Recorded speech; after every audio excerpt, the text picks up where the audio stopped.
Hello everyone and welcome back to the Frozen Inferno. Today we're gonna get the lay of the land of our planet because we want to uncover all the vents and geysers and have a look at what we can work with. Also, we're gonna make all the preparations to conquer our next planetoid because we do want to get access to the materials from the oil biome because eventually we are going to run out of fossil and therefore lime and can't produce any steel anymore. So that's our next bigger milestone. But before we can do any of that, there are a couple of side projects we still need to take care of. Down here we are going to prepare a couple of alveo vera plants, because since we've closed off the area now, all the carbon dioxide my dupes exhale will accumulate down here at the bottom, and it's still a little bit too cold for a carbon skimmer setup. Now this is only going to be temporary and the alveo vera plants will stifle relatively quickly soon. Now normally I would set up a carbon skimmer setup at the bottom right somewhere because carbon dioxide tends to accumulate down there. However, in this playthrough we might actually be able to solve our CO2 problems differently because we could just filter them out from the base and put them up in here into our alveo vera farm / carbon dioxide geyser tamer. This area isn't ready yet though, so for the time being we'll have to implement some kind of system to tide us over. Now the next thing I want to take a look at is our little aluminum volcano tamer over here. There's still about 33 cycles left until it's going to be active again. And I've received a couple of concerned comments, to put it mildly, that this whole thing is not going to work and we're gonna end up with a huge problem down here. And I'm not gonna lie, I got a little worried about that. I thought I got my volcanoes mixed up and I somehow did something horribly wrong. So I double checked and wanted to show you what would have happened had we left the system as it is when the volcano comes out of its dormancy phase. Okay, so this is the test setup I've prepared. It's basically the same as we have in our main playthrough. This is in a test environment just to take a look at what would happen if we let the system run as it is. Everything's the same, the pipes are the same, and all the setup is the same. So let's take a look at what would have happened.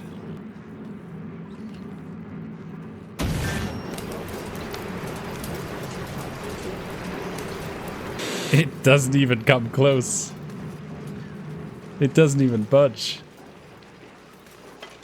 Not even on the big rotation. No issue whatsoever. Now the metal is a little bit hotter than I would like it to be, but I mean, that's fine. Alright, so the conclusion of this little test setup right here is you're technically right. The machinery in here is overheating, but very, very briefly. I think you could get it working like this. It probably could be optimized slightly to have the autosweeper not briefly overheat. And I will make some changes in the actual playthrough because, I mean, who wants a pop-up message every time the aluminum volcano erupts? So technically right, but this would have worked, or I probably could get this to work as well. We'll have to keep an eye on it if it's going to work in the long run, but if it doesn't, then we're just going to tag on another steam turbine over here, increase the amount of cooling we can provide for the machines in there, and we're golden. Alright, back to me, I guess. Thank you, me. So as you can see, there are indeed a couple of minor adjustments we have to make. I've tested this for 20 cycles, I think, and once everything came up to speed and the heat in the steam chamber ramped up a little bit more, there were some minor overheating issues. The autosweeper in particular was causing problems for us, but very, very briefly. And the reason for this is you have to think about the system in this way. The aluminum volcano introduces heat to the system. The steam inside of here is the medium that is basically our transfer medium for the heat, and the steam turbine is the cooling medium of the system. And the reason the autosweeper got overheat damage is because the aluminum volcano introduces too much heat too quickly and we get a heat spike. And in order to solve this problem and keep this setup as it is, we can make a couple of minor adjustments so the heat spike is not as severe. The first thing that came to mind is increase the amount of steam in the chamber, because if there's more water inside of here, the heat from the volcano obviously stays the same, or the heat from the aluminum rather, but the mass it heats up is going to be larger if we double the amount of water inside of here. So instead of 20 kilos of pressure, we're gonna have 40 kilos of gas pressure. That means instead of 72 kilos of liquid down here per tile, we're gonna need 144. Now we do have to keep in mind that although we have more of a body to soak up the heat, we also are going to have more of a body to soak up the cooling we provide, because the cooling is also going to stay the same. Now, to help equalize the whole temperature range in here a little bit better, I'm going to place a temp shift plate made of obsidian right there, and another one right behind the volcano. So those 9 tiles are going to disperse the heat, and those 9 tiles are going to disperse the chill, because right down here at the bottom right corner is going to be where the cool water, well, relatively cool, it's 95 degrees, but compared to the system, the cool water is coming in, and this is going to cool down our machines and try to keep it below 275 degrees. Then we're also going to introduce a rail that keeps the aluminum in here for a little while longer before it gets into our cooling compartment. Now this doesn't really help with cooling the system, it only helps with cooling the aluminum a little bit more and take more heat out of it before it comes into our cooling system. And in the end we'll probably end up with around 60, 70 to 80 degrees hot aluminum. Now you could probably, well, you could definitely cool this down even further, but since the area down here is relatively cold already anyway, and we don't mind heating it up a little. I mean, it's quite hot down here as well, over 40 degrees already.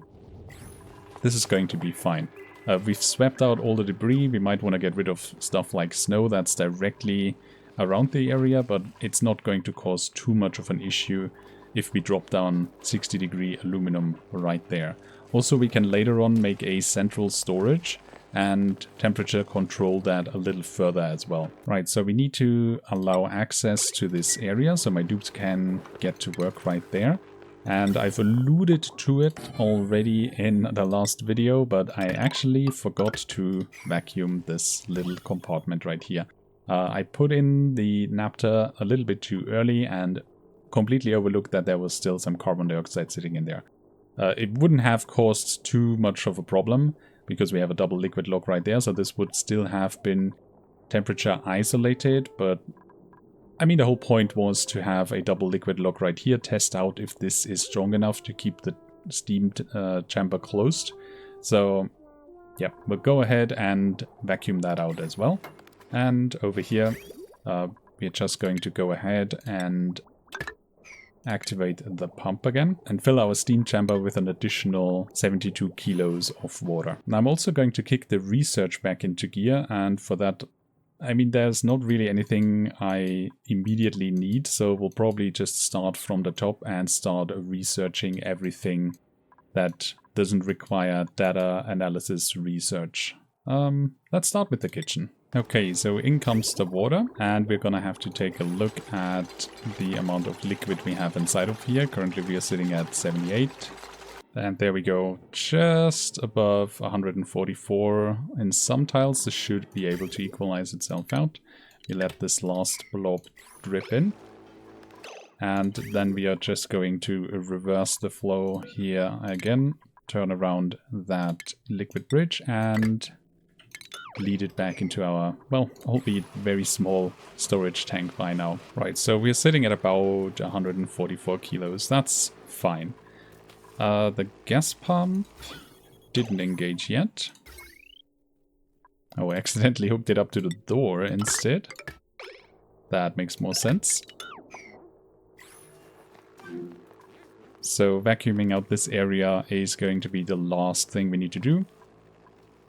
As I mentioned, the aluminum will move around the steam chamber a little bit more before it goes into our cooling segment. Everything else basically stayed the same. We've added a couple of temp shift plates and we've doubled the amount of water we have inside of here. Alright, down at our power plant we did actually run in a little bit of an issue. That didn't come up in my testings, and it has to do with, it is a timing thing when this happens. Now the geovent is just about not outputting all of its contents, and the geothermal heat pump is already full. And now the system is actually stalling because the overflow engages and pushes back the water into the steam room. Now the overall amount of water is still the same. The only issue is on the wings right here, the pressure is below 120 kilos, but where it matters is right here. It is above 120 right there, so the vent can't actually expel all of its contents in time. And since we put the water right in this position right here, the pressure in this field unfortunately is rising and is keeping the geovent overpressured. Now, the starting process, we have to input 24 tons of liquid, otherwise the geothermal heat pump won't activate. The starting process has actually 2 tons of liquid too much in for this system to handle, because we have a total of 181 tiles. That means we have a little bit over 120 kilos of pressure. There seem to be iterations possible. It just comes down to timing, really, where the system is caught in an infinite loop and doesn't start up again anymore. Now, to remedy that, you have 2 options. Either you increase the steam room a little bit. 19 tiles, for instance, would be more than enough. If you haven't started building this yet, you could raise this lower part by 1 tile. This gives you enough room to fit the full 24 tons of liquid we input at the very beginning when booting the system up. Or the other option you have is siphoning off some of the excess water. Now, in theory, you only need to siphon off 2 tons, because then all of the steam fits in here again. We're gonna go ahead and try this now. Overall, the system isn't water positive, so once those 2 tons are removed, there shouldn't be any backlog anymore, and the exact opposite should happen. We actually would have to refill the system again. Right, so we're going to put an overflow system on this 1 tile right here. This way our backflow gets cleared. We don't input as much water into the steam room anymore, and this gives the geovent the option to release the rest of its contents. Alright, there we go. Right, so in conclusion, the 2 tons of extra liquid can cause issues with the system and cause it to stall. You have 2 options to fix it. Either make the steam room slightly larger, or incorporate an overflow system that removes the additional 2 tons. Once those 2 tons are out, it should run smoothly again and actually be water negative. So after a while, you actually will have to reintroduce some water. Right, so our volcano timer is now fixed. So we're gonna go ahead and clear out all of the remaining debris in here. And once it comes out of its dormancy, we're gonna take a look at how it works. Okay, now we're also going to go ahead and activate our Atmosuit docks. And for that, we just need to place down an Atmosuit checkpoint. This way the dupes can only leave wearing an Atmosuit. And we also want to make sure that everyone has the corresponding skill points. Because in part that was the reason we've included some of the decor items and switched to barbecue again. To give our duplicants a little bit more of a morale buffer in order to be able to get this part of the skill tree. Because we want both suit sustainability training as well as exosuit training. This gives us more athletics and reduces the penalty from wearing an Atmosuit. And suit sustainability training just gives us more athletics as well and reduces the amount of damage the Atmosuit takes. Now we want to go ahead and give everyone their skill points. Now we are going to have to keep an eye on their stress level, because there might be some situations where they dip below their required morale. So we want to keep an eye on that, and if needed, skill scrub a couple of the dupes if they have some skill points that they don't necessarily need. Alright, so now that everyone is suiting up whenever they leave the base, we can also tackle a couple of problems that require Atmosuits, because my dupes can't breathe in the atmosphere. And the first of which will be the Alveo Vera farm up here. We definitely want to fix that, as it's of no use to us at the moment. So first of all, we are going to have to access this area. We're just going to add onto our central ladder. I do want to make sure not to accidentally break into hot abyssalite right here, because that could definitely cause a mess with the ice. Then we are going to elongate this whole area, because we want to make it a little bit of an entrance area inside of here. Then we're gonna prepare a liquid lock right here. Probably going to make it like the one in the volcano tamer, where we can keep the temperature in here cold. So we're gonna need 2 blobs of naphtha here as well again. Since we have this ethanol tank in at the bottom of our base, we're going to prepare a little bit of automation right here. I will not use the default setup with the carbon skimmer. Originally, I've intended to use the carbon skimmer in this area, but we can actually make use of the carbon dioxide our duplicants exhale by just pumping it into the Alveovera farm at the top. This way we can clear out the area right here of carbon dioxide and subsequently this whole floor as well. I'm also going to incorporate a gas filter because in some instances we actually have some polluted plants have died. Right, the Alveoveras. Because in some instances we might actually have some chlorine in here or polluted oxygen, and I obviously don't want to vent that into the Alveovera farm, which means we're just going to expel all other gases in there and only move the carbon dioxide up to the farm. Right, and with our liquid lock made from naphtha prepared now, we are going to go ahead and vacuum the area in here, because subsequently we have to open this up again, and we don't want any other gases, especially not hydrogen or even more oxygen than we already have inside of here. Okay, the vacuum is done, so we can now break in here and unleash the carbon dioxide. Right, before they go ahead and work on all of these plants, I'm actually going to remove most of them, because I want to set up a little bit of automation to make our lives easier in here and make this farm not as labor intensive. We do have a yellow alert quite literally, because the liquid tank with our polluted water broke. Now the pressure in here wasn't a problem at all, but I missed an ice tile and unfortunately that just melted. There's going to be quite a lot of germs in there, so we definitely want to go ahead and fix that immediately. Yeah, so we're gonna pump most of it back in there and the rest we're just gonna sweep up. Back at the Alveovera farm though, we've made a couple of changes. I've actually switched the position of the liquid lock over to the right side, because this space right here is a little bit awkward anyway, with the geyser being here and whatnot. So I did want to use the space on the left side for more plants. It's the same setup with naphtha and a vacuum in between, and now my dupes can enter from this side. I've also prepared the auto sweepers. Now in theory they could also fertilize the farm tiles from below, but then you run into the issue that you can't remove the oxalate that the plants drop. So you're gonna need auto sweepers on every row. I've also prepared the conveyor receptacles that will hold the ice for the fertilizer and the conveyor loaders that will accept the oxalate. Now the auto sweepers are positioned in a way that they can reach both, and I think we're actually gonna go ahead and add another row up here. This auto sweeper is going to be responsible for feeding the ice into the conveyor loader over here and subsequently feed the conveyor receptacles. And the power for the whole system is just going to come from one of our power transformers over here. I'm tagging it on this line because this has only 60 watts potential load anyway. Right, so we're going to start venting out some of the oxygen. I'm just gonna pour it into this area because there's not too much in there and there's a big enough room to pressurize the area. Actually right here we do have an infinite loop because this would hold the oxalate and this would request it, so we're gonna have to change this part of the build as well. However, that's not too much of a problem. We're just going to switch those two storage bins. This one will hold the oxalate and this one will hold the ice. Now we do need a little bit of liquid in here again. And for that, we are just going to go ahead and fetch some ethanol. I mean, 100 kilos are enough. Then we can go ahead and plant the rest of the plants over here. Now to complete this build over here, we are just going to add another row. And for that, we need to enlarge the ceiling just slightly.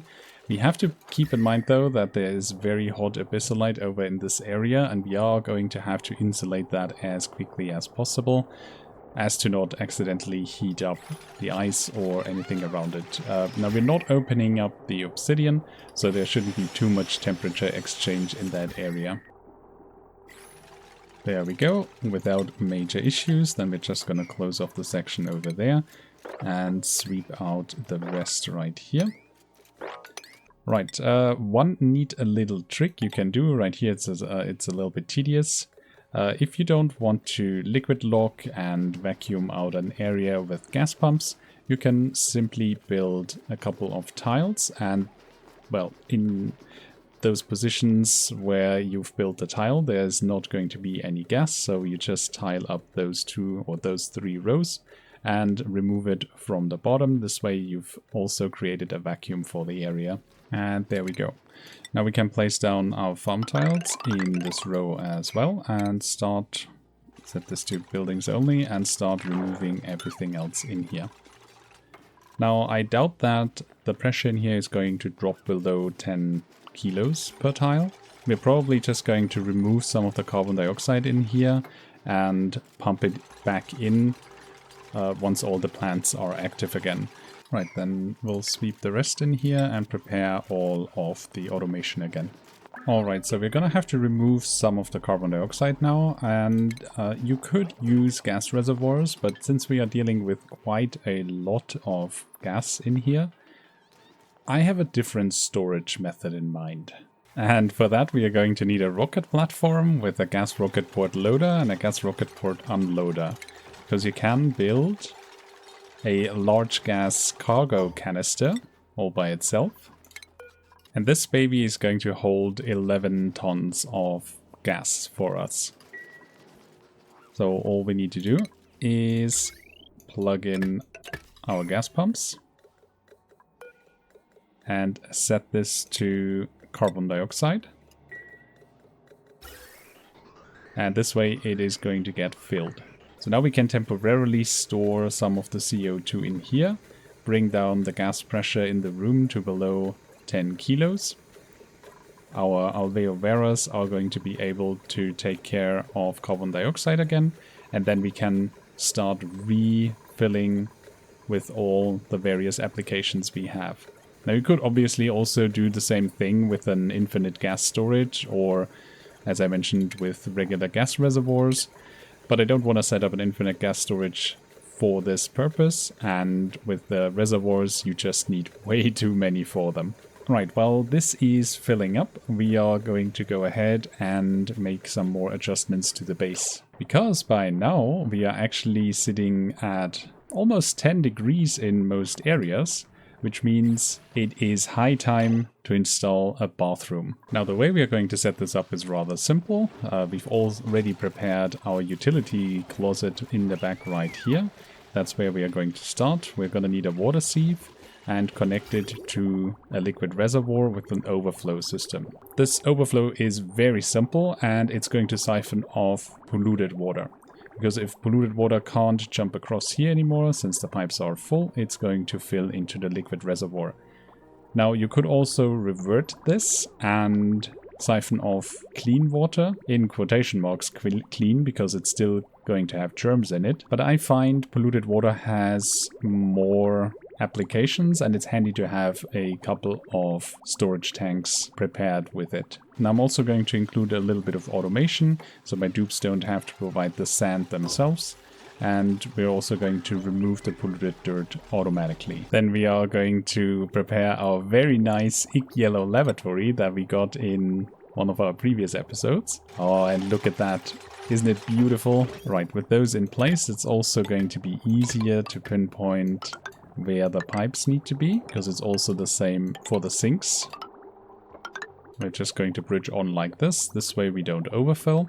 Now it doesn't matter that we have pockets of water in here as well. If a water pocket gets into the water sieve, it's just going to get moved across as well. There's not going to be wrong element damage for the water sieve in that case. Usually you want to pay attention to where your schedule is at, and it looks like we caught it at a very good point because there's still 2 work time slots before the next bathroom break starts. And we're gonna go ahead and deconstruct the first 2 wash basins and replace them with sinks. Now right here we are running the risk of getting some germs on our food because Pei is not going to wash her hands, but we can just manually tell her to go back into the room. That way she's also going to wash her hands. And the same is true for Steve, but the wash basin is actually not occupied anymore, so it's fine. And with that, we also got another colony achievement. Royal Flush. Because now we only have lavatories and sinks. We're just gonna set the direction on these, and the bathroom is finished. And now we also have a nice washroom that gives us additional morale. 1 additional point as opposed to the latrine. Then we're just gonna come into the back of here and redesign the rest. There we go, all the polluted dirt is out. That means we can finish the rest of this area up, close it off, and later get some plants in there as well. Now over here I've also prepared the exosuit forge and the skill scrubber, so we can remove it from these areas. That's generally a good idea to have the exosuit forge inside of your base, because if you have it outside and for some reason most of your atmosuits break at the same time, you can't actually repair them anymore. Since we are using atmosuits for our dupes now every time, we also do want to prepare a little bit of a gym area right here. Because if we choose to take another duplicant, they definitely need some athletics training before we can release them out in the world. That's unfortunately necessary because they are going to be very, very slow, and that can cause major issues because in most cases either they don't make it back to the core base in time for their meals and to go to the bathroom. And they can also just be stuck in an infinite loop where they try to do a task, but then they run out of time to do it and then they just move back to the base again. So you do want to train your dupes at some point, probably when you activate atmosuit dogs. Otherwise, you're going to run into some issues there. Okay, and the last thing we need to do before we can explore the new planetoid is rework our kitchen area. We do want an infinite food storage because you can hold out with refrigerators, but as you can see, some of our food already rotted away. And I want to get this done before we plunge into the next bigger milestone. Okay, so in order to be able to rework the kitchen area, there are a couple of systems that are connected to this. First of all, we have to relocate the evolution chamber, and that is also a very good time to make it more automated, let's say. Because the way we have set it up right now is the eggs are actually down here and our incubators are up there. Now the problem with this setup is our dupes have to manually carry the eggs back and forth, and more often than not will have excess critters in the area as if we would fill it automatically.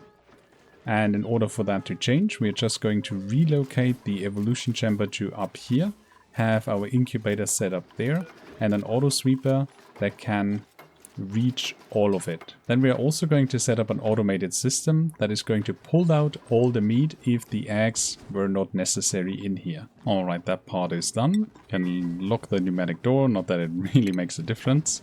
And we're going to place down an automatic dispenser up there and redirect all the eggs now. Next we are going to have to drain the ethanol in our old evolution chamber, and I'm also going to remove the microbe masher already. Alright, then we can remove the rest here. In the next step, I'm going to prepare the pipes for the thermal regulator. This is going to be used to cool down 2 metal tiles to a very low threshold in order for the food to enter a deep freeze state. And the setup itself is quite simple. It's a short loop right here with an overflow. It's going to jump across. In this tile right here, we've prepared aluminum radiant gas pipe, as well as here. Those are going to be the 2 tiles that get cooled down. And I'm also going to tile in the top right there with wood tiles and prepare the rest with insulated tiles like this. This way we still have some oxygen in the back here. The thermal regulator is going to get cooled by the cooling loop we use to sort of heat up our base. It's not going to produce a tremendous amount of heat, so this should be fine. Haha, I knew I forgot something. We obviously also need a gas pipe thermosensor, otherwise the thermoregulator doesn't know when to engage. This way we have some control over the whole system. Okay, so here comes the hydrogen. We're gonna fill up the loop completely, and then we can disconnect the rest again. Right, then I'm also going to prepare the rails in these positions, because otherwise we can't enter this area anymore.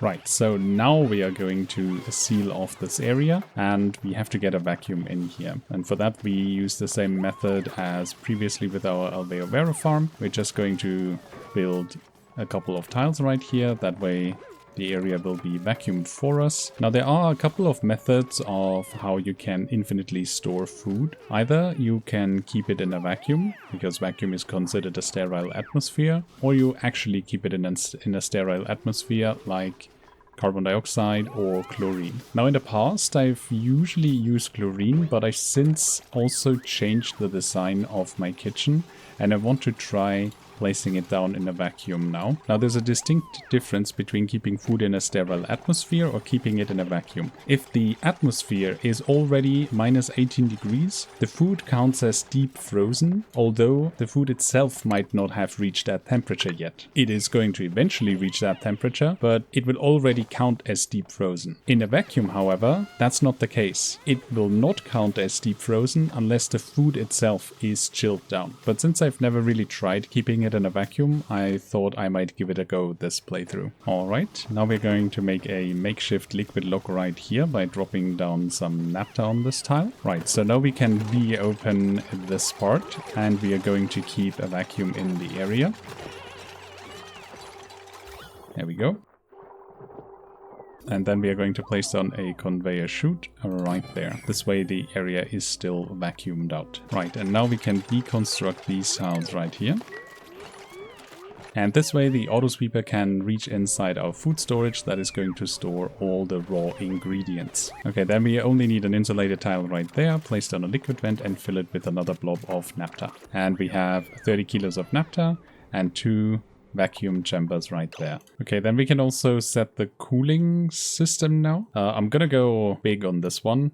It's gonna send a green signal if it's above minus 100 degrees. My goal here is to make a very large temperature difference between the metal tile and the relatively hot food that is going to drop into this area. Now we're gonna let this run for a while until the metal tile cools down. And since we are working with a vacuum, we don't have to pay attention to, for instance, chlorine liquefying accidentally. And then we're gonna go ahead and place down a sweepy dock.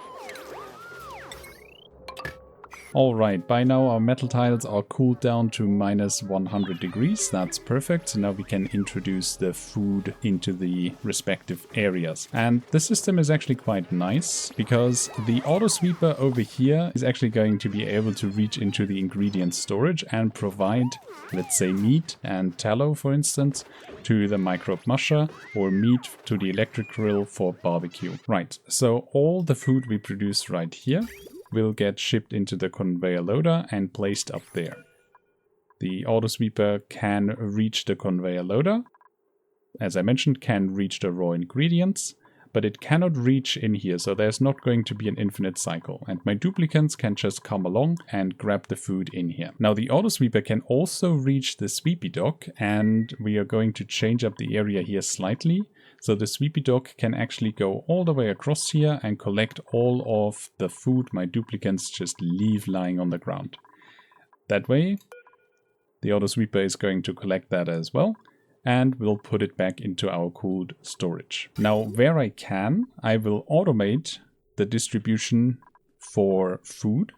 Like for instance here, our farms. If we produce meat, the autosweeper in this case can't actually reach inside, so we are going to have to make a little bit of a modification there. But eventually it will be able to reach inside of there and automatically transport the meat up here. And it will be cooled and stored until it's needed in one of our buildings right there. However, if we have something, let's say we hunt the spam moth over here, there's going to be meat lying on the ground. And in order for us to get that into storage, we can just set the second conveyor loader over here to accept all the raw ingredients. And then we are going to set this to allow manual use. And now the duplicants are allowed to actually carry the food inside of here. And it is going to get stored up in this tile where they can't reach it. So there's also not going to be an infinite loop right there. So there are 2 potential infinite loops, but we've avoided both of them. Obviously, we need to hook this up to power right here as well.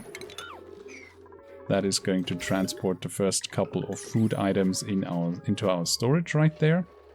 Metal tile is immediately warming up a little bit. Right, so instead of a duplicate motion sensor, because we don't really have space for that in this area, we are just going to put a couple of weight plates down. It basically works the same. The duplicant will step onto this tile once they want to grill something, and then they are going to activate the ceiling light.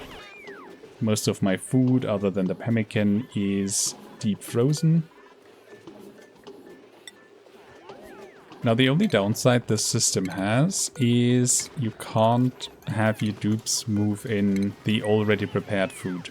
Like this pineapple skewer over here is going to rot. But now our little sweepy is going to collect all of the food for us. And we don't have to worry about a thing. Alright, now it's time to check out what other vents and geysers we have at our disposal. I've already prepared access to this first one over to the right, so let's have a look and check. That looks like a volcano. Oh boy, a cobalt volcano. That's great. We can tap into that one with ease as well. Now, I am sitting a little low on steel and our fossil supplies are a little bit low, so we'll probably do that after we conquer the oil planet. But definitely a nice first find. The next one's over here, almost outside or in the space biome already. We do need to be a little bit careful in this area, because if we dig out this ice tile, for instance, the snow is going to drop down and then we have a surface breach. We do have to keep that in mind. There's another one over on this side as well. We have to keep in mind that the mercury very easily melts, and for that I've already prepared a little bit of a setup over here so we can supply our mercury ceiling lights with even more mercury that we have to dig out all around the planet. Another cobalt volcano! Oh my god, we are swimming in metals on this planet. That's great. Yeah, I mean, cobalt per se isn't the best metal, but having two volcanoes, we're definitely never going to run out of metal to build buildings where it doesn't really matter what their overheat temperature is, so that's super good. And then we're gonna have a look at this last vent over here, because I don't think that there's any more. There might be one over in this area as well. Maybe we can take a look at that if we just come in from below right here. And in the process of discovering a little bit more about our planetoid, we also got pulling back the veil, because now we have revealed 80% of the map. Oh, right, that is just the supply teleporter output. Okay. Looks like this is our last one. A hydrogen vent. Alright, so we got two cobalt volcanoes and a hydrogen vent. I think somewhere over here, yeah, right there is still a cool slush geyser rather. And that looks to be all of it. And with that, we basically prepared everything for our next endeavor, which is going to be moving to the next planet. And that's going to be all for this episode. Now we've prepared everything in our base to have it run sustainably, and we won't have to worry about it that much. There shouldn't be any major issues, and we can shift our focus to conquering our first new planet.